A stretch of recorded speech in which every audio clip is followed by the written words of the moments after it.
We're continuing with April's Autism Awareness Month, reading Uniquely Human, A Different Way of Seeing Autism. Going to continue on with Chapter 2, but before that I'm going to read an insert in The World According to Mr. Rogers. The gifts we treasure most over the years are often simple and small. In easy times and in tough times, what seems to matter most is the way we show those nearest us that we've been listening to their needs, to their joys, and to their challenges. Now I will continue in Chapter 2, where Teresa left off. How I came to understand echolalia. Shortly after I earned my master's degree in speech and language pathology, I landed what felt like a dream job. As part of my required clinical fellowship, I was offered a position at the Buffalo Children's Hospital Autism Program. People are sometimes surprised to hear that such a program existed in 1975, but I can vouch for its existence and excellent quality. That year, I worked as a speech and language specialist in a classroom with 5 young boys, all of whom had autism. At the time, I was conducting a pilot study, observing these boys to try to understand what role echolalia played in their communication and language development. One reason I wanted to study echolalia was that many of the judgments about children with autism had been made by people who were not experts in speech and language or in child development. They were behavior therapists, specialists in development programs to reduce undesirable behavior and increase desirable behavior. Most shared the belief that echolalia was in the undesirable category of behavior without really understanding it. In Ross Blackburn's terms, they hadn't asked why. I suspected that there was more to this kind of speech than just random or non-compliant behavior. My observations and my training in psycholinguistics and speech-language pathology had taught me that echolalia was far more complex than meaningless parroting, that this kind of speech served a purpose, and I wanted to test this hypothesis. Up until that time, the limited research on echolalia had been conducted in the more artificial, contrived conditions of a laboratory. Mine was a social pragmatic study, that is, I studied language as the children used it in the context of everyday activities and settings. I watched these boys in the classroom. I observed them at home. I videotaped them as they interacted with peers and siblings on the playground. In short, I observed them and listened to them as they lived their lives. It was the first time I had worked with so many children who displayed echolalia, and as I got to know them well, I could see that for none of them, this was meaningless speech. These little boys were communicating and using echolalia for other purposes as well. In talking with their mothers and fathers, I found that the parents had similar perceptions. I first saw it in David, the same boy who had celebrated over the sponge pieces. Every time one of the teachers or aides would say no to David in a way that was indicated displeasure, he would react the same way. He would skip around the room, repeating in a voice with strong negative emotion, "We don't slam doors. We don't pee on the wall." Those 10 words told an entire story. He wasn't saying them as an order to someone else, nor was it random or silly, though admittedly the adults in the room found it quite entertaining. David had been scolded before, and this was his way of acknowledging the social import of the moment. We don't slam doors, we don't pee on the wall. It meant that he comprehended that he was being reprimanded. Whatever he had been doing fit into the same category as door slamming and urinating. Things you're not supposed to do in the classroom, he was indicating in his own way. Understood. I learned that the echoing could also communicate important information and feelings. One afternoon, Jeff, another boy in the class, seemed less energetic than usual. But since he wasn't yet communicating directly, we didn't know why. Then he started approaching the various adults in the classroom, got close to their faces, and made a noise we hadn't heard before. Do-ah, do-ah. As he said it, he opened his mouth wide, extending his jaw downward with the prolonged ah.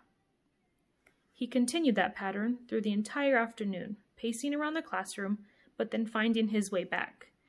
making eye contact and repeating those two syllables. Do-ah, do-ah. My first impression was that he was playing with sounds, seeing how it felt for various noises to emanate from his mouth. Hard as I tried, I could not discern what he was trying to say, though it was clear from his approach, his intent expression, and his persistence that he was trying to communicate something. He was seeking and expecting a response. When Jeff repeated his do-ah again the following morning, the teacher phoned his mother to investigate. She didn't even have to pause to figure it out. "Oh," she said, "we think he might be coming down with the cold." We waited for more, and, well, when I think he's getting sick, I tell him to open his mouth and do ah. It made perfect sense. Jeff was trying to tell us that he didn't feel well. He had a cold or maybe a sore throat. At his developmental stage, he was unable to explain that in words, so he was acting out a scene for us, reliving what he had heard his mother say at home. Out of context, it meant nothing. It was a little boy making funny sounds, but we kept asking why. With some careful listening and prolonging, I understood Jeff perfectly. I did a lot of listening that year. With a federal grant from the Department of Education's Bureau of Education for the Handicapped, I recorded 25 videotapes of the boys in everyday activities, in school during playtime, at lunch, and during individual and group therapy sessions, and at home with their siblings and parents, over the period of a year. I spent months analyzing them, in the process identifying 1,009 distinct echoes and categorizing them, as good academics do, into 7 functional categories. I distinguish immediate echolalia when a child repeats a word or phrase on the spot, from delayed echolalia or scripting when the speech is repeated hours, days, or even months or years later. The bottom line was this: these boys were communicating in all sorts of ways. Sometimes they were affirming what they understood. Sometimes they were taking turns, as one might in conversation. Sometimes they were repeating words as a way of rehearsing something that they were going to say later. Sometimes they were repeating certain sounds because the sounds themselves were calming, as chanting a mantra might be. Sometimes they were talking themselves through the steps of a process or reasoning through the situation aloud to reassure themselves. In other words, they were using language for the same purposes we all do. We just had to listen, observe, and pay attention. An alternative way of communicating. The more I have listened over the years, the more I have developed my ability to recognize and make sense of the echoes I hear in children with autism. Does echolalia ever appear to be non-purposeful, in the sense that we cannot decipher the meaning or purpose? Of course, but most of the time, with careful listening and a bit of detective work, it becomes clear that the child is communicating in the child's own unique way. My research has proven that, and other researchers have found similar results. Aiden, for example, was an adorable 3-year-old whose ability to speak wasn't developing as expected, but who showed a knack for picking up whole chunks of language. Most typically, developing children add a word at a time to their vocabulary. Mommy, daddy, baby, and then build short sentences. Mommy hug, daddy eat a cookie. Instead, Aiden would surprise his parents with whole phrases and sentences, sometimes quite sophisticated grammatically. At 4, he would greet people he met by not saying hi or hello, but with a line from his favorite movie. He would cock his head to the side, squint his sparkly eyes, and ask, "Are you a good witch or a bad witch?" Of course, that is how Glinda, the Witch of the North, greets Dorothy in the famous scene from The Wizard of Oz. It's a dramatic moment. Dorothy has just landed in Oz when a tiny, glowing bubble shows up, gradually growing in size as it nears. Then suddenly bursts, and Glinda appears, looking like a fairy princess in a gown, holding a wand. She approaches Dorothy and says those immortal words, "Are you a good witch or a bad witch?" What more powerful example could there be of one person greeting another? This boy wasn't speaking gibberish. He was capturing the essence of what it means for one human being to encounter another. Later, his teachers and therapists taught him to use the more conventional, "Hi, my name is Aiden," as much as his mother appreciated that she missed her son's more distinctive greeting.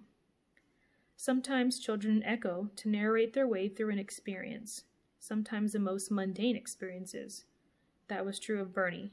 He was a high-energy youngster, and much of his communication consisted of enthusiastically repeating things he had obviously heard from other people, including his mother. He had an uncanny ability to recreate the speaker's accent.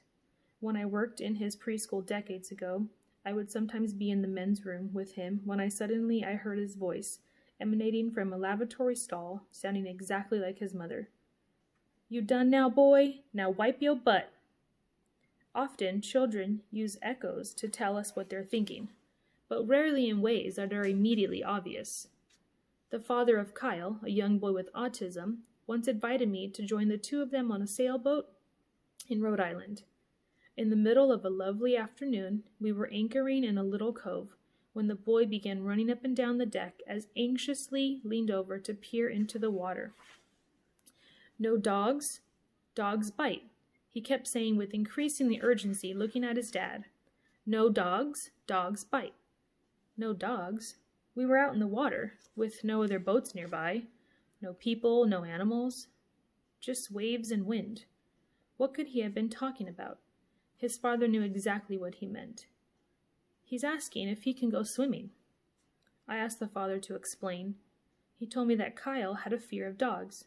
When he felt anxious about his safety, that was how he expressed it. No dogs, dogs bite. Now he wanted to go swimming in the shallow cove, but he wasn't sure whether this was a safe place, so he was asking. With that phrase, he accomplished 3 things. He expressed his fear, requested permission from his dad, and made sure it was safe. And when his father responded, "It's okay, it's safe, no dogs," Kyle jumped in with great glee. And I'm going to stop there on the bottom of page 45. And we will continue with Uniquely Human tomorrow.